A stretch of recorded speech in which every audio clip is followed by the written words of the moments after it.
এই পর্যায়ে আমরা জানবো স্বপ্নের প্রকারভেদের ব্যাপারে। খুব সোজা সাপটা যদি বলতে হয় তাহলে বলতে হবে যে স্বপ্ন হচ্ছে 3 প্রকার। একটা হচ্ছে আল্লাহ তাআলার পক্ষ থেকে, যেটা আল্লাহ দেখান। আরেকটি হচ্ছে শয়তানের পক্ষ থেকে, যেটি শয়তান মানুষকে দেখায়। আরেকটি হচ্ছে নিজের পক্ষ থেকে, অর্থাৎ সারাদিন আপনি যেটা নিয়ে কনসার্ন, সারাদিন আপনি আপনার চিন্তা ভাবনার মধ্যে যেই জিনিসটাকে স্থান দেন সেটাই আপনি রাত্রিবেলা দেখেন।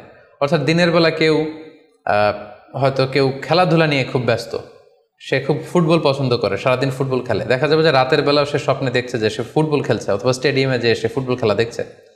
দিনের বেলা হয়তো সে বাজারে যে ব্যবসা বাণিজ্য করে, রাতেও হয়তো দেখা যাচ্ছে সে যে জিনিসপত্র কিনছে, দরদাম করছে, সো এটা তার পক্ষ থেকে। তাহলে বেসিকলি স্বপ্ন হচ্ছে 3 ধরনের, একটা আল্লাহর পক্ষ থেকে, একটা শয়তানের পক্ষ থেকে, আরেকটা হচ্ছে নিজের পক্ষ থেকে, যেটা আমরা সহিহ মুসলিমের একটি বর্ণনা থেকে জানতে পারি, যেখানে আল্লাহ রাসূল সাল্লাল্লাহু আলাইহি ওয়াসাল্লাম ইরশাদ করছেন, আর রুইয়া সালাসা, স্বপ্ন হচ্ছে 3 ধরনের। ফারুইয়া as-সালিহা বুশরা মিনাল্লাহ, যেটা ভালো স্বপ্ন সেটা হয় আল্লাহর পক্ষ থেকে।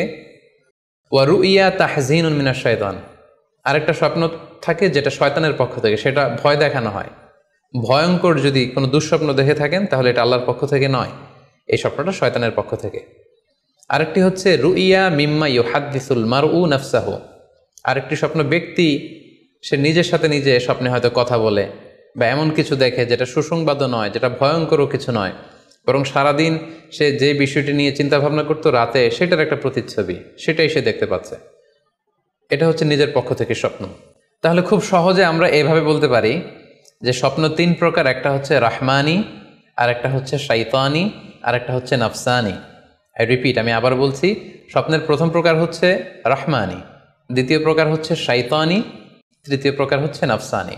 যেটা রাহমানি সেটা রহমানের পক্ষ থেকে, আল্লাহ দেখান। আর যেটা শয়তানি সেটা শয়তানের পক্ষ থেকে, শয়তান ভীতিকর পরিবেশ তৈরি করার জন্য বা ভয় দেখানোর জন্য যেটা দেখায়। আরেকটা হচ্ছে নাফসানি, যেটাকে বলা হয় আদগাসু আহলাম, যেটার কোনো মিনিং হয় না, অর্থাৎ নিজের পক্ষ থেকে নিজের চিন্তা ভাবনার প্রতিচ্ছবি।